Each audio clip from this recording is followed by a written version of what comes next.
Crossing का। आज मुझे बताते हुए प्रसन्नता है, गोरखपुर से देवरिया की दूरी अब 4 लेन के कारण और कम हो गई है और आप आसानी से इस दूरी को तय कर सकते हैं। थोड़ा सा देवरिया से फिर ये मार्ग आगे जाकर के बलिया तक जा रहा है। विकास अब रुकने वाला नहीं है। जब मैं पिछली बार आया था तब यहाँ पर साहिल जी ने, सौरभमणि जी ने, यहाँ के हमारे सभी मान्य विधायकों ने कहा था कि हमारी सड़कों को 4 लेन या 2 लेन की होनी चाहिए। और हम लोग इस बात को जानते हैं कि बगैर इस प्रकार के सड़क इंफ्रास्ट्रक्चर के, अच्छे इंफ्रास्ट्रक्चर के बगैर विकास हो नहीं सकता। विकास होगा नहीं तो रोजगार नहीं सृजित हो सकता है। हमें अच्छे रोजगार के लिए और रोजगार की संभावना और विकास की गति को फास्ट करने के लिए उसी प्रकार का इंफ्रास्ट्रक्चर चाहिए, अच्छी रोड चाहिए, बेहतर कनेक्टिविटी चाहिए। और इसीलिए हम लोगों ने जो भी प्रस्ताव हमारे विधायकों ने मेरे सामने रखा,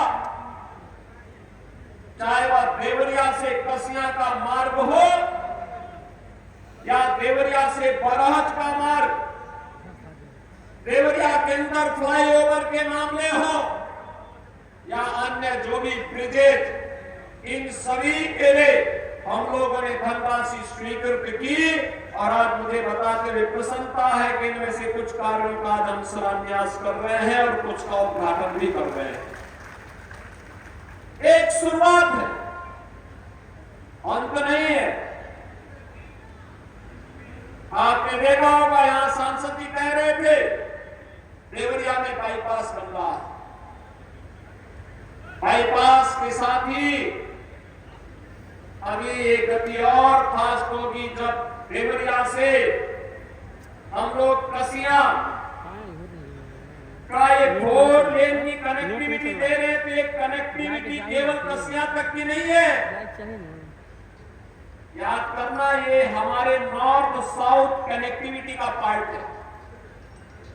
नॉर्थ साउथ कनेक्टिविटी का मतलब पडरौना से लेकर के कसिया, कसिया से देवरिया, देवरिया से हम इसको मऊ लेके जाएंगे, पूर्वांचल एक्सप्रेस वे से जोड़ करके वाराणसी के लिए भी और लखनऊ के लिए भी जोड़ने जा रहे हैं। बहनों और भाइयों, ऐसे ही जब एक कसिया की तरफ जा रहा है तो गोरखपुर से सिलीगुड़ी का जो 4-6 लेन की एक एक्सप्रेस वे बनने जा रही है, उसके साथ जुड़ेगी। और देवरिया वासियों के लिए अगर सिलीगुड़ी जाना है तो अन्य मार्ग नहीं, यहां से सीधे गए 15 से 20 मिनट के अंदर ही आपको देवरिया से वो 4 लेन की कनेक्टिविटी मिलेगी और सीधे आप सिलीगुड़ी तक का रास्ता 6 लेन और 8 लेन की मार्ग से आगे बढ़ा सकते हैं। अच्छी सड़कें हमारी गति को बढ़ाती है और यही गति प्रगति का आधार बनता है। यही गति प्रगति का आधार बनता है। आज से 9 वर्ष पहले कोई सोचता नहीं था देवरिया में मेडिकल कॉलेज बनेगा। और मुझे इस बात पर प्रसन्नता की, अंतःकरण से प्रसन्नता की अनुभूति होती है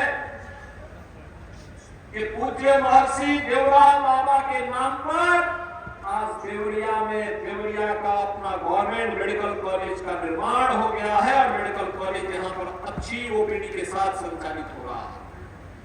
अभी उसमें बहुत सारे कार्य नए बनने जा रहे हैं। हमने नए डिस्ट्रिक्ट हॉस्पिटल के निर्माण के लिए भी बोला है, जल्दी से जमीन चिन्हित करो, कार्य करो। जनता से जुड़ी हुई कोई समस्या नहीं रहनी चाहिए, उसका समाधान होना चाहिए। हम समस्या नहीं देते, हम समाधान देते हैं और समाधान देने के लिए सरकार को जनता जनार्दन चुनती है। और उसी समस्या का समाधान करने के लिए आज मुझे आपके देवरिया में आकर के प्रसन्नता की अनुभूति हुई है कि यहाँ की कनेक्टिविटी को और फास्ट करने में समय सफलता प्राप्त होगी। ITI बनना या उस दिशा में आगे बढ़ना पड़ेगा। बहनों और भाइयों, सुरक्षा, सुशासन, विरासत और विकास का यकीनो प्रयास एक साथ आगे बढ़ेगा। आप सबका आशीर्वाद यहाँ पर बैठे हुए जनप्रतिनिधियों को अनवरत प्राप्त होते रहना चाहिए। किसी बहकावे में आने की आवश्यकता नहीं, किसी के बहकावे में आने की आवश्यकता